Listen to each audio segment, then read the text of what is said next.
Muy buenos días tengan todos ustedes. Ya estamos en Personalidades, el programa que reúne la voz de los expertos en este sábado 28 de marzo del 2020. Los saludo con mucho gusto Jorge Luis Malpica Ortiz.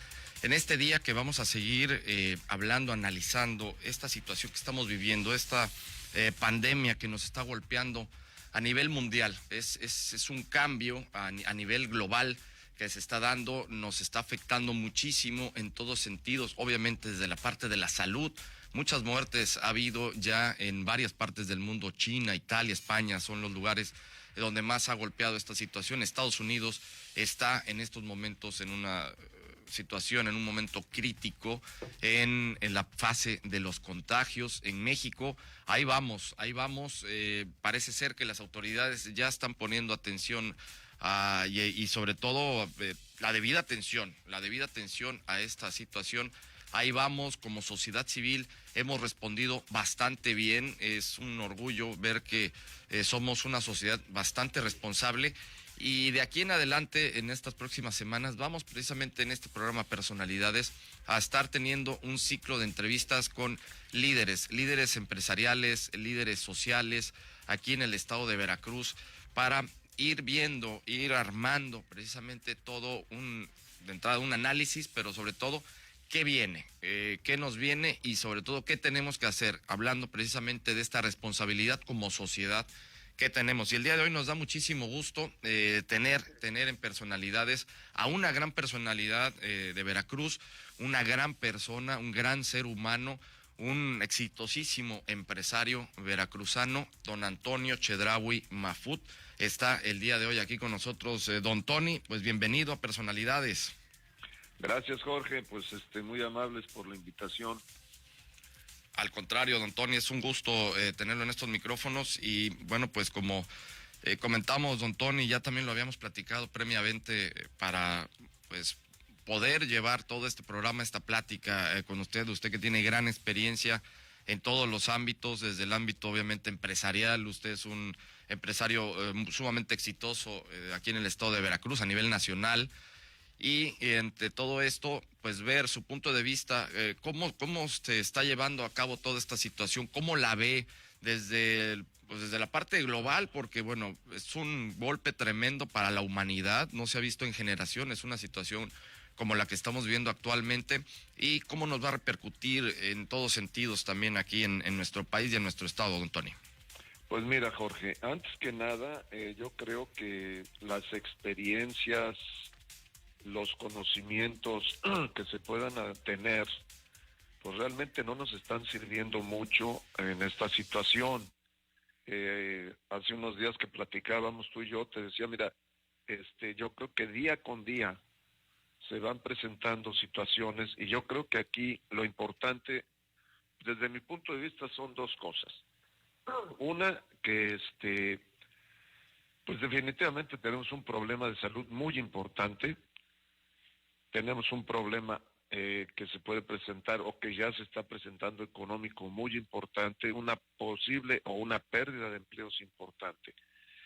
Al no tener antecedentes de cómo te puedes comportar como persona, como empresario, incluso como familia, pues tus decisiones son muy erráticas, máxime cuando no existe una información oficial confiable, lo podría yo decir así. Creo que nos está afectando muchísimo, nos está afectando muchísimo el hecho de que, pues, la forma en que están dando los datos nos da un poco de incertidumbre, nos da un poco de preocupación que no sean los reales. Y otra, ahí va el tema es muy sencillo. Necesitamos, sea lo que sea, que nos digan el 100% de la verdad de lo que está ocurriendo en todos los frentes. En el frente de la parte de salud, que es muy importante, cuántos casos hay, con qué infraestructura se puede atender esta situación, para que nosotros como sociedad pues, también participemos conjuntamente con el gobierno en qué podemos nosotros pues apoyar. En la parte de, eso es en la parte de información. Si no hay una información confiable, te estás enfrentando a algo desconocido, pero además con una información que no le tienes confianza porque te están variando mucho los datos en el mismo día y entre las mismas autoridades hay discrepancias. No sé si me explico, Jorge. Sí, claro que sí, don Antonio. Entonces, siente que no están dando los datos que realmente son, que más o menos nos están maquillando cifras y sobre todo también algo que ver, don Tony, es la variación en el comportamiento de las propias autoridades. Al principio, en un día dicen, no, todo está bien, salgan, mandan a empresarios o mandan específicamente a un empresario televisivo a que dé un anuncio de que la gente salga, que no tenga miedo, que el miedo es lo peor para combatir esta situación. Y al otro día ya salen con un discurso completamente distinto, ya con cifras, con datos en la mano y pareciéndole como que ahora sí ya les dio miedo. Mira, me voy a quedar ahorita en la parte de información, si te parece. Mira, Sí, por supuesto. yo lo que considero, Jorge, es que no podemos estar escuchando en las noticias a través de los medios de radio, de televisión o de cualquier otro medio que nos digan hay esto y que de repente un gobierno de un estado te diga hay esto y esas cifras no estén cuadrándose en conjunto. A lo que necesitamos urgente es que haya una sola voz que realmente consolide todas las cifras nacionales, porque si no, la gente de Jalisco tiene una información, la gente de Yucatán tiene otra, y la gente a nivel nacional tenemos otra. Entonces, realmente sí te preocupa, pues, de que no haya una voz oficial y que esté considerando toda la información de todas las secretarías de salud y de todos los gobiernos de los estados para que consolide esas cifras y no nos estemos yendo con la finta, porque estamos viviendo una época en que de repente hay 100 millones de mexicanos mandando información y eso te vuelve, pues no loco, pero sí te conviertes en una persona indecisa ante la incertidumbre de tanta información que no puedes asimilar o que no puedes confiar, porque en muchos casos, sobre todo la que mandamos a través de WhatsApp, muchas muy fake, son falsas noticias, pero la gente necesita tener confianza en la información. Yo aquí pedirle al gobierno que de una vez por todas tenga una voz confiable y real de lo que está pasando. ¿No cree, don Tony, por ejemplo, en este caso vamos a quedarnos igual con el tema de la información? El subsecretario de Salud, Hugo López-Gatell, ¿cree usted que sí tiene esta confianza o que pueda mostrar esta confianza? ¿Él sería el indicado o no? Mira, yo creo que de que sí es, y lo que deben de lanzar no es explicaciones del coronavirus ni nada de eso. Ellos tienen que decir cuál es la situación real de casos en este momento y por región, y deben de decir las medidas que se tienen que tomar. En lo personal, todas las medidas de higiene, en lo empresarial, todas las medidas que se tengan que tomar, de personas que ya no deben de ir a trabajar, porque por ejemplo ayer estaba yo escuchando que el gobierno federal hace 2 días había anunciado que no iba a abrir. Oye, y ayer llegan a trabajar gente del gobierno federal porque no les habían dado una comunicación por escrito. Entonces, tienen que ser muy precisos, porque si no se malinterpretan los comentarios y eso puede causar pues más problemas, pues, al no haber una comunicación clara.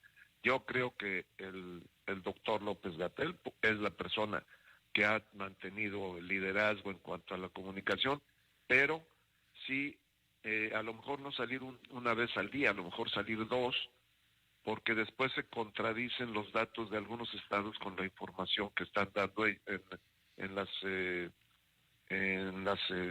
reuniones que tienen a las 7 de la noche. Entonces sí creo que es la persona, y te digo, únicamente deben de dar información, medidas de prevención para las personas, medidas de prevención en cuanto a quienes deben ir o no a trabajar, y la línea oficial para que todos nos peguemos a ellos. Hace unos momentos comentábamos, todos los mexicanos, yo creo que hemos reaccionado más que positivamente, siendo responsables, pero en algunos casos estamos preocupados porque no confiamos mucho en la información que nos llega por todos lados. Debe ser el gobierno federal el que marque la pauta y no que cada estado esté tomando acciones, pero, insisto, tiene que ser consensada con todos los estados y tiene que ser con las cifras reales. Para llevar también esta situación de una manera integral, don Tony, nos vamos a ir al corte. Si le parece y les parece, amigos, vamos a regresar con la otra parte que también se nos viene grave problema y que ya está, que es la parte económica y como sociedad también, que lo hemos hecho bastante bien y sobre todo de una forma muy responsable. ¿Qué tenemos que hacer en conjunto con empresarios, con las propias autoridades federales, estatales, municipales, las distintas instituciones públicas y privadas y en general todos qué hacer para poder sortear esta muy difícil situación económica que también se nos avecina o que ya está precisamente en cada uno de nosotros? Es Personalidades, volvemos en un momento más. La ciencia del jabón. Así es como mata el coronavirus. Los desinfectantes a base de alcohol también son efectivos, pero el jabón es una forma muy eficiente de matar el virus cuando está en la piel. Los virus pueden estar activos fuera del cuerpo durante horas, incluso días. Los desinfectantes, líquidos, toallitas, geles y cremas que contienen alcohol son útiles para eliminarlos, pero no son tan buenos como el jabón normal. Las autoridades de salud nos han estado dando dos mensajes. Una vez que tiene el virus, no hay medicamentos que puedan matarlo o ayudarlo a deshacerse de él. Pero también, lávese las manos para detener la propagación del virus. Esto parece extraño. No puede, ni por $1 millón, obtener un medicamento para el coronavirus, pero la pastilla de jabón de su abuela mata el virus. Entonces, ¿por qué el jabón funciona tan bien en el SARS-CoV-2, el coronavirus y, de hecho, la mayoría de los virus? La historia corta. Porque el virus es una nanopartícula autoensamblada en la que el eslabón más débil es la bicapa lipídica, grasa. El jabón disuelve la membrana grasa y el virus se desmorona como un castillo de naipes y muere, o más bien, deberíamos decir que se vuelve inactivo ya que los virus no están realmente vivos. La historia un poco más larga es que la mayoría de los virus consisten en 3 bloques de construcción clave: ácido ribonucleico, ARN, proteínas y lípidos. Una célula infectada por virus produce muchos de estos bloques de construcción, que luego se autoensamblan espontáneamente para formar el virus. Críticamente, no hay enlaces covalentes fuertes que mantengan estas unidades juntas, lo que significa que no necesariamente necesita productos químicos fuertes para separar esas unidades. Cuando una célula infectada muere, todos estos nuevos virus escapan y luego infectan otras células. Algunos terminan también en las vías respiratorias de los pulmones. Cuando tose, o especialmente cuando estornuda, pequeñas gotas de las vías respiratorias pueden volar hasta 10 metros. Se cree que los más grandes son los principales portadores de coronavirus y pueden alcanzar al menos 2 metros. Estas pequeñas gotas terminan en las superficies y a menudo se secan rápidamente. Pero los virus permanecen activos. La piel humana es una superficie ideal para un virus. Es orgánico y las proteínas y los ácidos grasos en las células muertas de la superficie interactúan con el virus. Cuando toca, por ejemplo, una superficie de acero con una partícula de virus, se adherirá a su piel y, por lo tanto, se transferirá a sus manos. Si luego se toca la cara, especialmente los ojos, las fosas nasales o la boca, puede infectarse. Y resulta que la mayoría de las personas se tocan la cara una vez cada 2 o 5 minutos. Lavar el virus con agua sola. Personalidades con Jorge Luis Malpica Ortiz.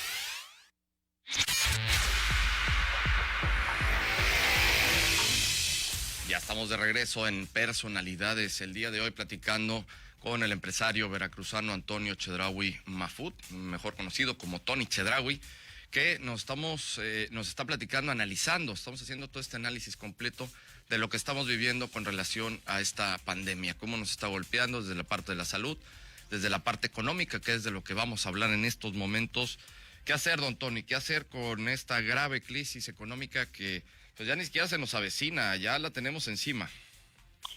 A ver, Jorge, mira, pues yo creo que definitivamente hay varios frentes en la parte económica que tenemos que comentar. Uno, no podemos ocultar que en este país hay muchísima gente que vive de lo que hace muchas veces en la calle, o que su ingreso no está basado en un empleo formal. O sea, muy preocupante, porque al final es gente que día a día tiene que ver cómo pues cómo tener para comer, para medicinas, para lo necesario. Vamos a ir por partes, ese es un tema. O sea, la gente que no tiene un empleo formal y que vive, todo lo que hace en el día es para subsistir.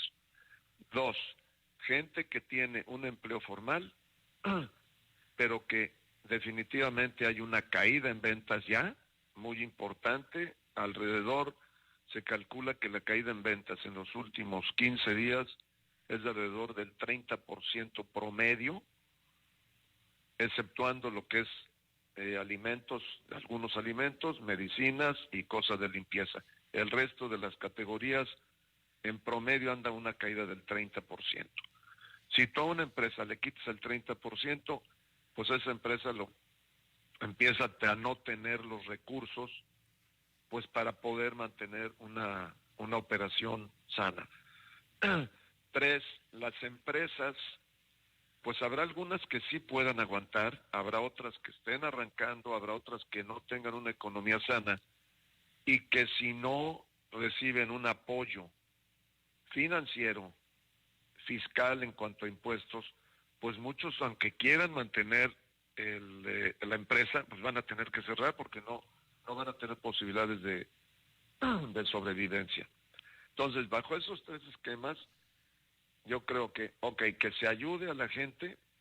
No sé cómo se puede sacar la información, cuánta gente vive de un trabajo informal, y habría que ver el esquema que plantea el gobierno, que sea muy claro y que realmente los recursos lleguen a quien tienen que llegar. En el caso, eso, no sé si hay alguna pregunta sobre eso, Jorge. No, adelante. O sea, vamos ahí, estamos claros de que no es nada más decir vamos a dar tantos apoyos para tanta gente, sino se tiene un dato de esa gente, porque no sabemos, no están registrados en ningún lado. Entonces se tiene que hacer un trabajo muy a detalle para que los recursos vayan realmente a esa gente que no tiene un empleo en alguna empresa. Dos, las personas que tienen un empleo en X empresa, desde un empleo donde haya nada más 2 trabajadores hasta empresas que tengan 20,000 o 30,000 trabajadores. De una forma u otra, en todos los niveles va a haber una debilidad de las empresas, una pérdida de capacidad financiera que puede llevar a que tengan que despedir gente. Yo desde hace 10, 12 días que me preguntaban, yo le pedí a todos los empresarios de que viéramos cómo, pero que no despedir gente. Ver en qué forma ahorrar, ver en qué forma ser más eficientes, para aguantar que esos empleos no se pierdan, porque al perder un empleo una gente, pues en ese momento se convierte en una situación para esa persona, se convierte ya en un problema económico y no tiene de dónde jalar, pues para lo básico, ¿no? Y tres, ya hablando ya no de la pérdida de empleo, sino ya vamos a hablar de las empresas. Ya toqué el tema ahorita, pero lo vuelvo a retomar.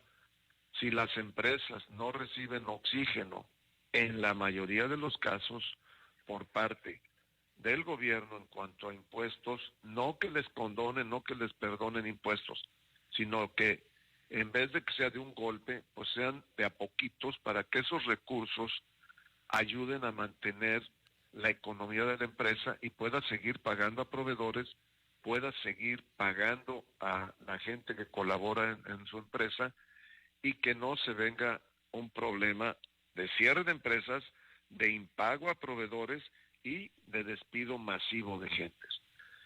Yo creo que aquí el gobierno pues tiene que ver algo. El gobierno al final es el papá de la casa. Y si tú en tu casa, en un momento dado, alguien se enferma o no tienes para comer, pues tienes que pedir prestado. Y no puedes pedir prestado cuando ese enfermo ya está en situación crítica o cuando ya no hay para comer nada. Yo creo que el gobierno tiene que actuar urgentemente como un capitán de barco para tomar la decisión de que la solución llegue ya, no esperar a ver qué pasa mañana.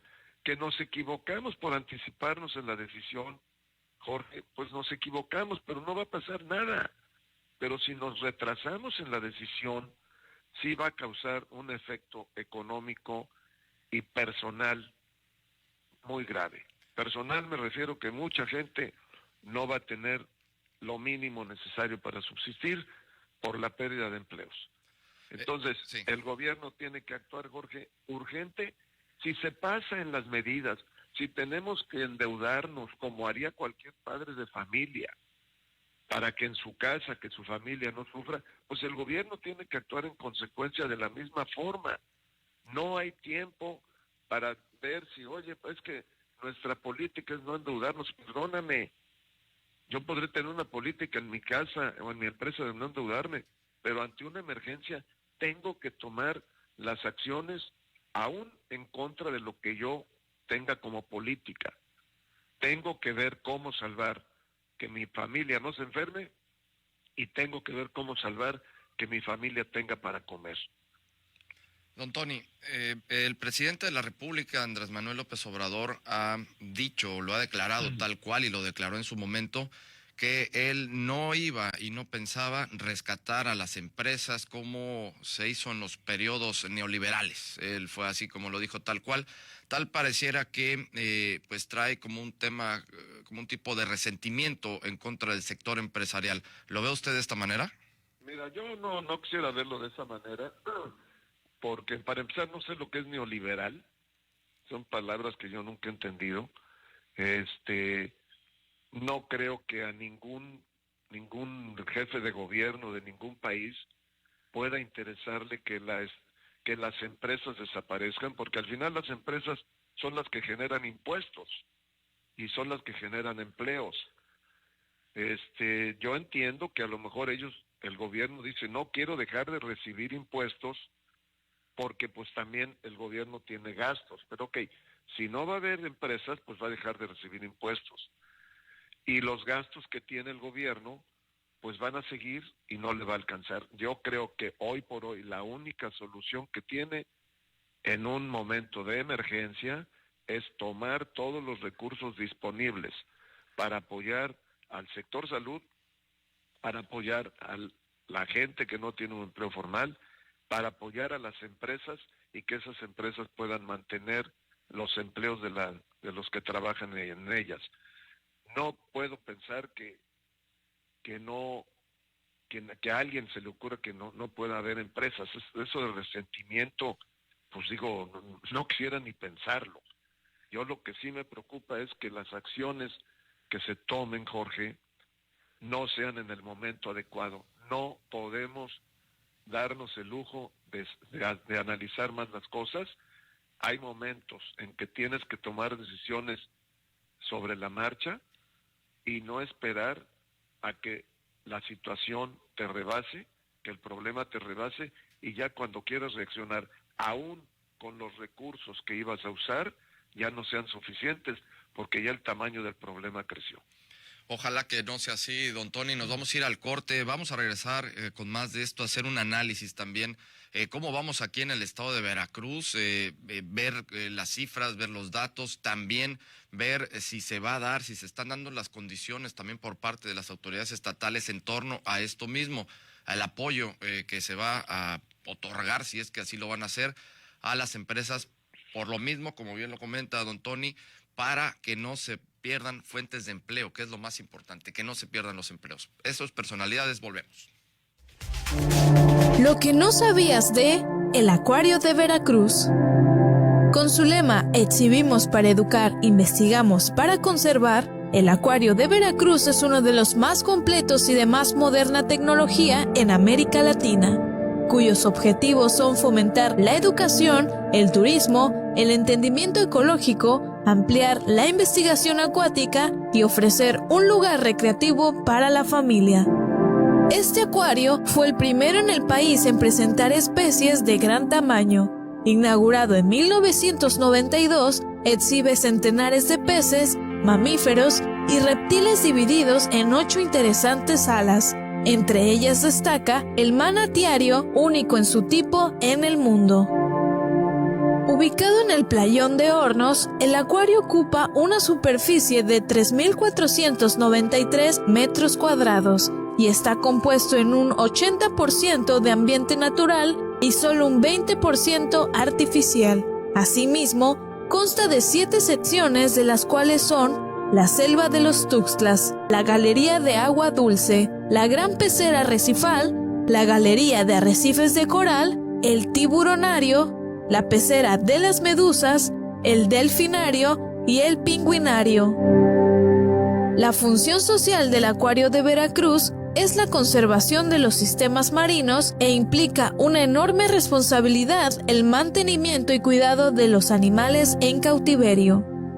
El Acuario de Veracruz tiene como meta el consolidarse como uno de los principales atractivos turísticos y centro de investigación de actividades acuícolas de nuestro país y ser uno de los acuarios más importantes a nivel mundial. Como dato curioso, la exhibición de los tiburones tigre representa un ícono para el Acuario de Veracruz. Esto es debido al récord internacional de longevidad en cautiverio que se logró con Delta, una hembra de 3 metros de longitud total y que luego de 7 años, 11 meses en exhibición, fue liberada en aguas del Golfo de México para continuar con su ciclo de vida en condiciones naturales. Más Latina 96.5 FM. Hola, ¿qué tal, amigos? Los saluda su amigo DJ Rambo para invitarlos que a partir de las 10 de la noche todos los sábados me acompañes con Paradise Latin Music por la frecuencia más latina, la música latina, lo mejor de la música latina mezclada para ti. Ya lo sabes, los sábados a partir de las 10 de la noche y los domingos a partir de las 8 de la noche por la frecuencia más latina. Enciende la radio.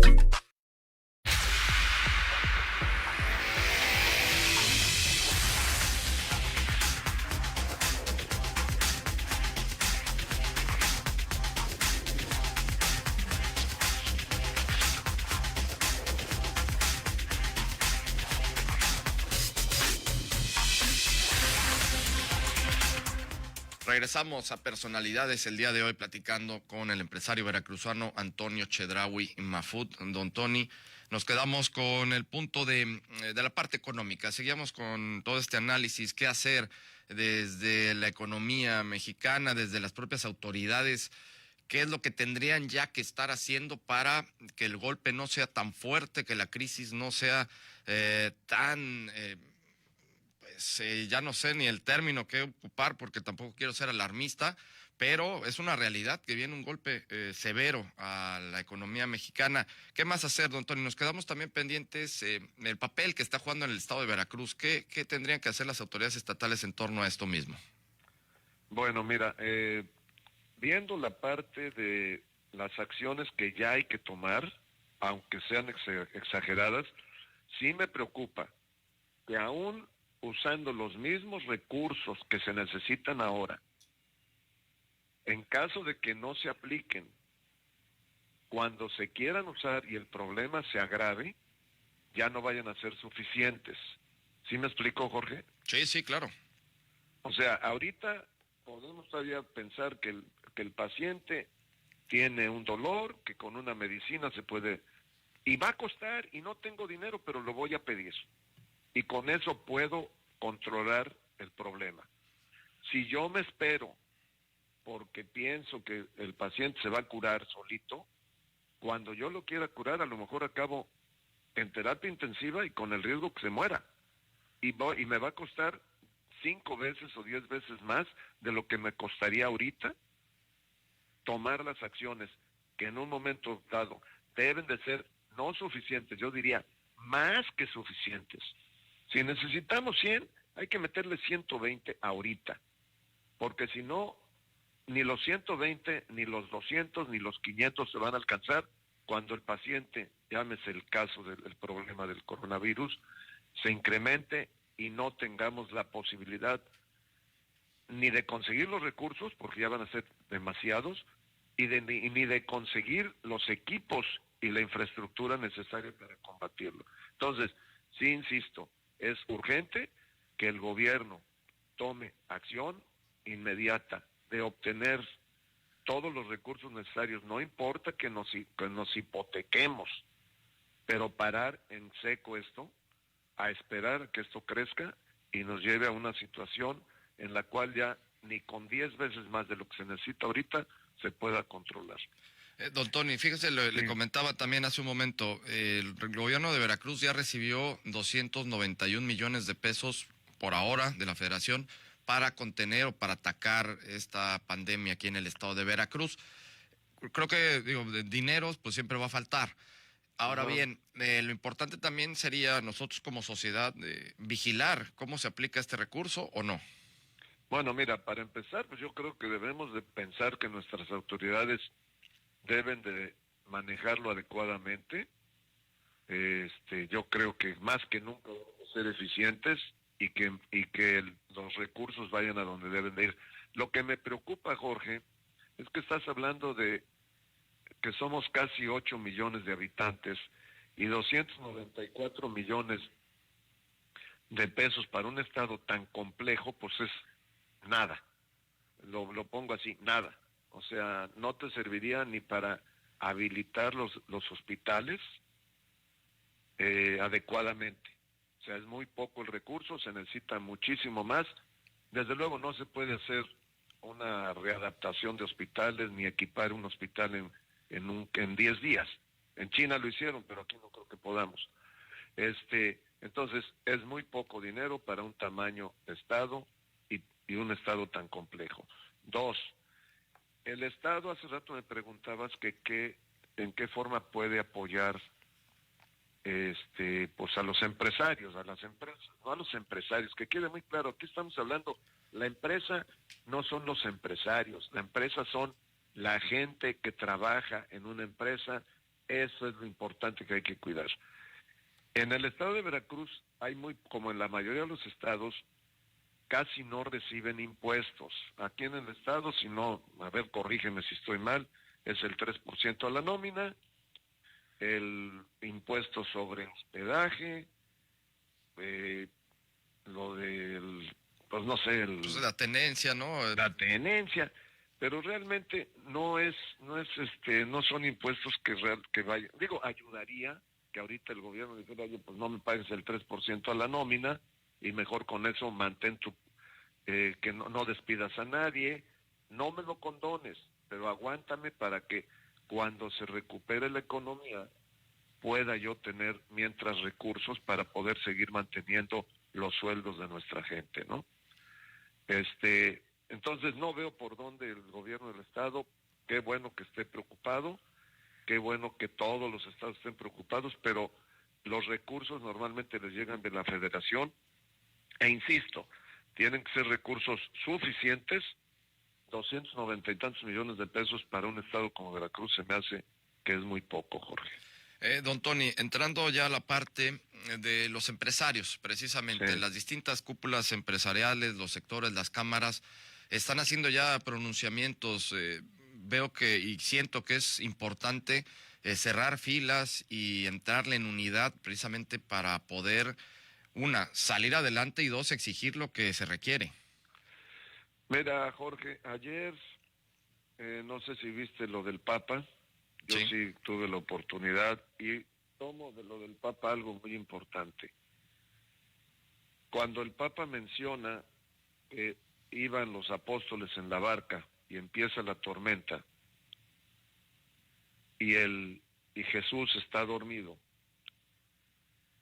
y cuando lo despiertan, le dice, oye, pues, ¿qué pasó? Le dicen, no se les olvide que estamos todos en la misma barca. Y aquí lo que necesitamos es que esos apóstoles, llámese mexicanos, llámese cámaras o lo que tú quieras, que somos al final todos los que estamos en este momento en nuestra barca que se llama México, tenemos que tener mucha unión entre nosotros. Y si nos empezamos a dividir autoridades y mexicanos por grupos, va a ser desastroso. Va a ser desastroso porque unos se van a tirar al mar, otros se van a quedar, se va a empezar a hundir la barca y no va a haber. En este momento lo que tenemos que hacer todas las cúpulas de las cámaras, toda la estructura del gobierno, todos los mexicanos, es pensar que no podemos estar cada uno jalando por nuestro lado. Tenemos que tener la humildad como autoridades, como empresas, como cámaras, de que se haga lo que más le conviene a nuestro México y a los mexicanos para poder entre todos sacar este problema adelante. Las cámaras pues están pidiendo al gobierno apoyo porque están viendo lo que te comentaba. Muchas empresas no van a poder aguantar si no se les da el oxígeno económico, financiero y fiscal adecuado. Entonces, aquí lo que tiene que ver el gobierno es que tiene que estar pensando que al final todos estamos en este problema y no podemos estar divididos.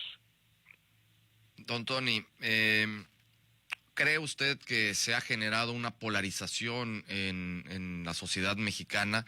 Dadas las condiciones, cambió el gobierno, la Cuarta Transformación, los discursos, algunos funcionarios y también del propio Ejecutivo Federal, de alguna forma haciendo estas distinciones entre los ricos, los pobres, los fifís, los chairos. Uh-huh. ¿Cree que realmente sí se está abonando o consolidando una polarización que en nada nos beneficia? Definitivamente yo creo que el discurso en donde quiere segmentar a los mexicanos es muy malo. No abona para nada, no es un discurso que sea adecuado, y lo escuchas no nada más a nivel federal, lo escuchas también en algunos estados. Yo considero que lo que tenemos que hacer ahorita es olvidarnos. Oye, yo te podría decir que yo conozco gente que ahorita no tiene y que tuvo, y gente que no tuvo, que no tenía y ahora tiene. ¿Pero por qué? Pues porque trabajaron o porque no trabajaron. Yo creo que el discurso del pobre y del rico debe de quitarse. Aquí el gobierno lo que tiene que proponer es salir adelante de esto y proponer algo muy importante, más que nunca, crear oportunidades de empleo digno a la gente, a toda la gente. No podemos seguir pensando que yo no tengo y a mí me va a mantener el gobierno, porque digo, eso no es vida. Una persona que no trata de luchar por ser mejor, por obtener más en la vida, pues yo creo que está esperando que nada más que le regalen para comer, y eso no es adecuado. Que hay que ayudar al que no tiene, desde luego. Que hay que preocuparnos porque la gente viva mejor, desde luego.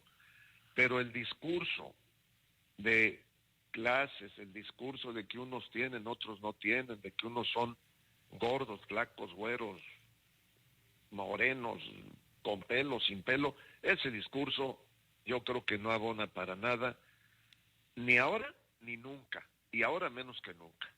Por supuesto, don Tony, nos vamos a ir al corte, vamos a regresar ya a nuestro último bloque, a ver precisamente esto, cómo vamos a quedar como sociedad y de entrada, todo esto, cómo nos está cambiando. Definitivamente va a cambiar el orden mundial incluso, pero aquí a nosotros los mexicanos y a los veracruzanos también, cómo nos va a cambiar, qué sociedad vamos a tener y sobre todo, don Tony, más adelante también que nos diga cómo poderlo encauzar. Esto es Personalidades, volvemos. Dale. México ha tenido una gran cantidad de futbolistas a lo largo de la historia.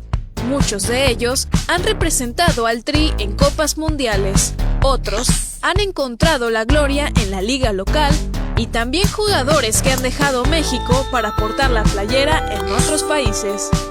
desde porteros hasta delanteros, ser un héroe nacional en un país que ama el fútbol como pocos no es fácil. RN Deportes te trae estas 28 estrellas que han logrado ganarse un lugar destacado en los relatos históricos del fútbol. Únete a nosotros para descubrir quiénes son estas estrellas. Un Pichichi extraordinario. Hugo Sánchez ha marcado una época en el fútbol mexicano y mundial. En su primera liga profesional 1976-1977 y representando a los Pumas de la UNAM, logró salir campeón. Luego sería 5 veces Pichichi de la Liga de España. Con la selección obtuvo una Copa de Oro y fue subcampeón de la Copa América 1993. Además participó en los Mundiales Argentina 1978, México 1986 y Estados Unidos 1994.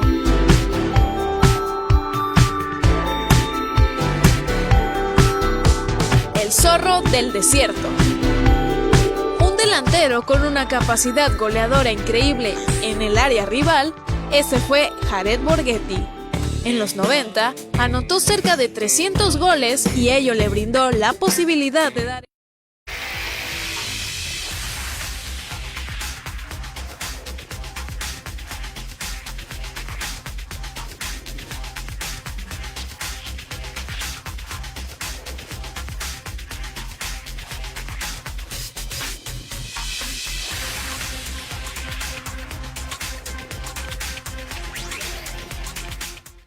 Regresamos a personalidades el día de hoy en este último bloque platicando con el empresario veracruzano Antonio Chedraui Mafut, donde pues estamos haciendo todo este análisis completo de la pandemia del coronavirus, cómo nos está azotando, cómo nos va a pegar o nos está pegando ya en el aspecto económico, qué tienen que hacer los gobiernos para poder rescatar a las empresas y más que nada rescatar los empleos, rescatar el trabajo de las personas que elaboran precisamente en las empresas, que son muchas y que pues básicamente si no se hace algo, como bien lo dice Tony Chedraui al respecto y de manera pronta, pues va a ser mucho más complicada la situación.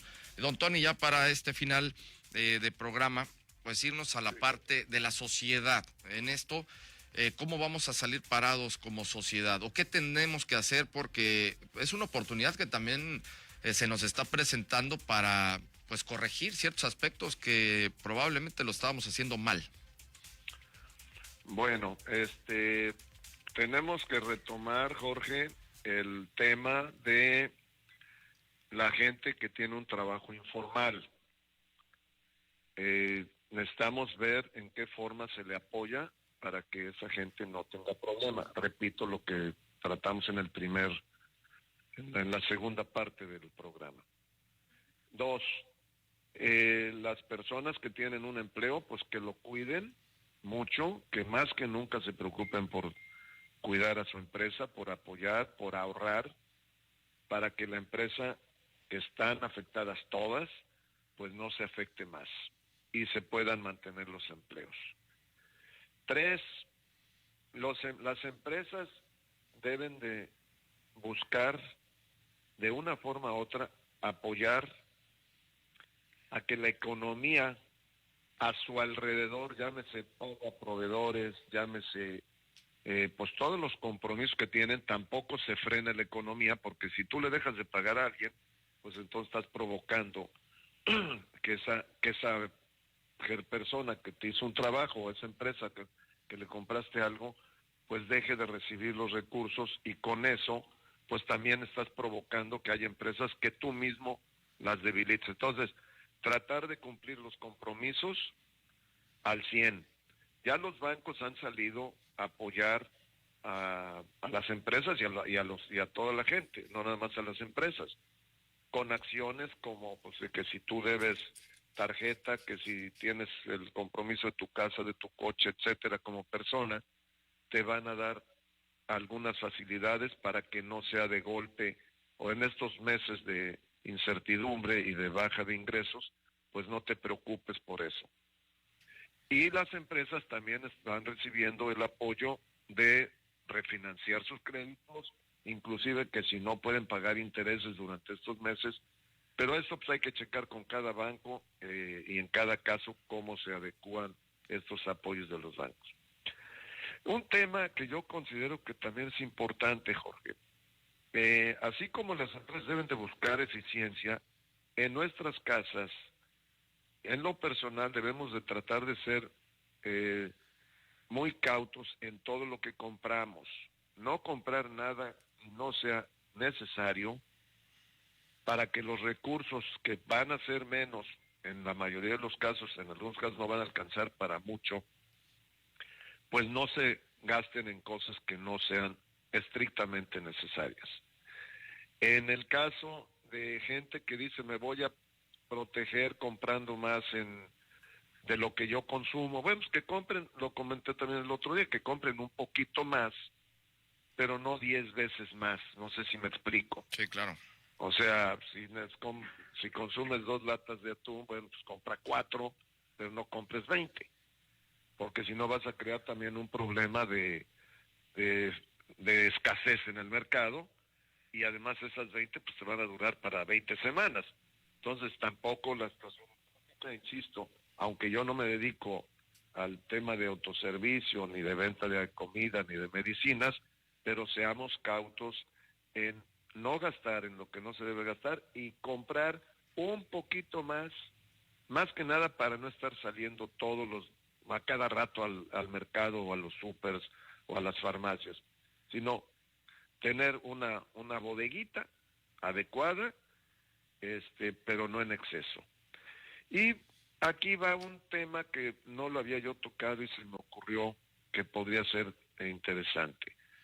Hay muchas asociaciones, clubs, que cada uno por su lado buscan la forma de ayudar.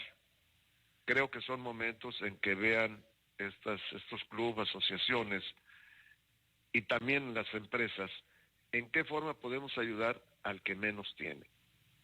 No sé, con despensas, con medicamentos, pero tiene que ser coordinado, porque si no pasa lo que pasa muchas veces cuando hay un huracán, que de repente no hay agua en tal lugar y de repente 20 asociaciones mandaron agua a tal lugar y las demás no tenían. Entonces hay que coordinarlo. Aquí pues las autoridades deberían ser las que ayudaran a coordinar y que los entreguen los mismos asociaciones que entreguen los apoyos.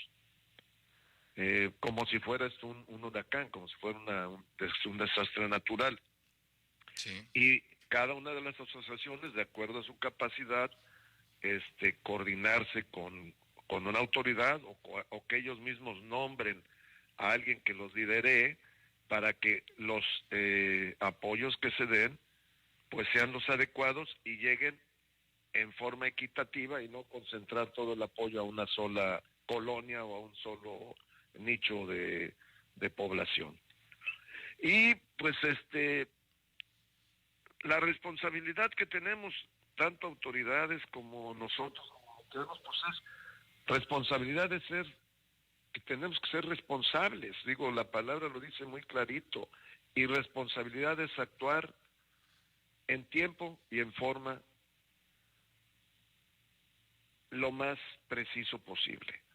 No esperar a que el problema nos rebase, no esperar a que ya no tengamos solución, sino lo que comentábamos hace rato, Jorge, si tenemos que endeudarnos porque nuestro familiar está enfermo o porque no tiene para comer, endeudémonos ahorita, un poquito en exceso, y no esperar a que la situación llegue a crisis en donde ya no haya solución para que, como te decía yo, ni pidiendo 10 veces más vamos a poder solucionar el problema. Don Tony, ya para ir finalizando con esto, sí. quiero hacerle esta pregunta. ¿Usted siente que como sociedad la estamos haciendo bien en estos momentos?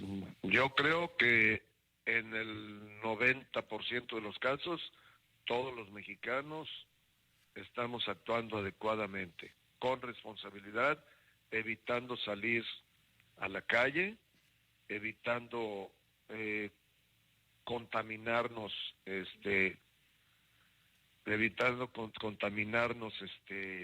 pues, o sea, que si alguien tiene algo que contagie a otro. O sea, yo creo que sí, yo diría que muy bien, y espero, insisto, que el gobierno pues también ya le entre a este plan. Don Tony, pues es un placer haber platicado con usted, ya se nos vino el tiempo encima, pero el último mensaje, todavía nos quedan un par de minutos más para que nos mande el último mensaje a todos los veracruzanos, a las propias autoridades, como lo ha venido diciendo en todo este programa, y bueno, no nada más en este programa, ya lo ha dicho en muchos otros foros, en otros medios, las veces que lo han entrevistado. Pero este último mensaje para seguir todavía luchando contra esta situación que es inédita, yo insisto en esto, estamos en un punto histórico de la humanidad incluso, y ante esto, pues líderes como usted, importante hacer valer su voz.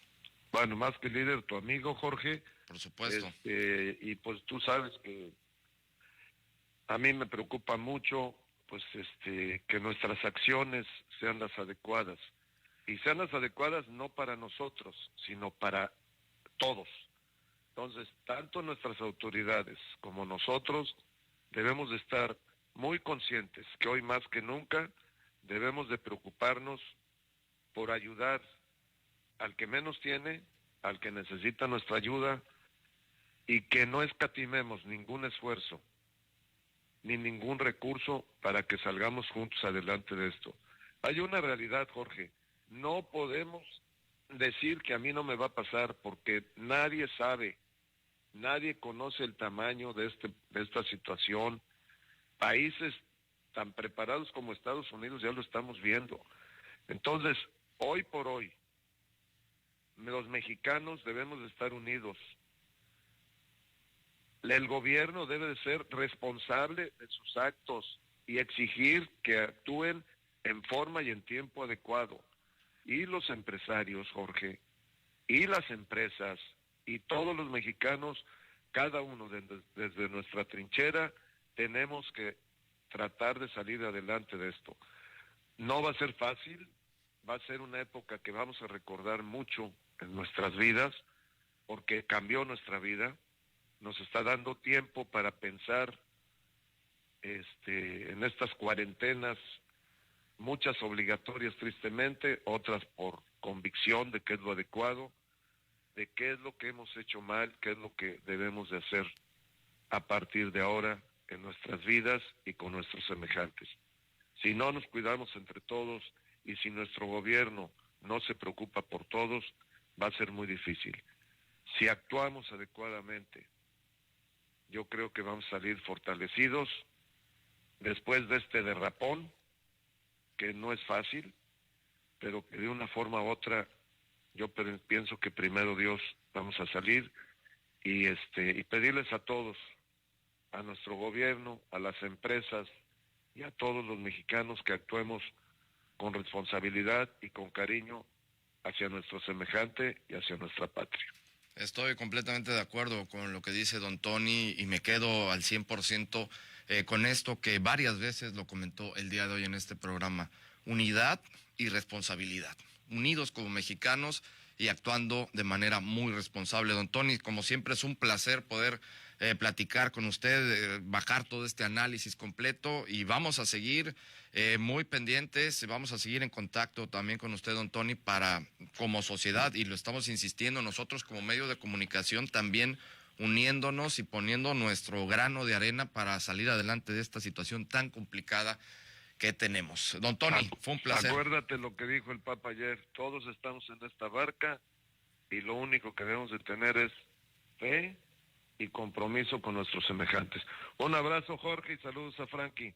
Claro que sí, don Tony, muchísimas gracias. Muchas gracias al empresario veracruzano Antoni Chedraui Mafut. Don Tony Chedraui, estuvimos platicando el día de hoy en personalidades. Ya se nos vino el tiempo encima, nos vamos, pasen un muy buen fin de semana, guardados en sus casitas, pásenla bien, y sobre todo lo importante es sigan gozando a su familia, platiquen con sus hijos, chavos, platiquen con sus padres, con sus papás, cuéntense anécdotas, vivencias, historias, platíquenle, señores, a sus hijos, mínimo de que le cuéntenle de sus abuelos, de la historia familiar, etcétera. Hay mucho que platicar y hay mucho que convivir ahora en casa, guardados, y sobre todo esa parte, pasarla muy bien. Nos vamos, muchísimas gracias por su atención. Soy Jorge Luis Malpica Ortiz. Pásela muy bien.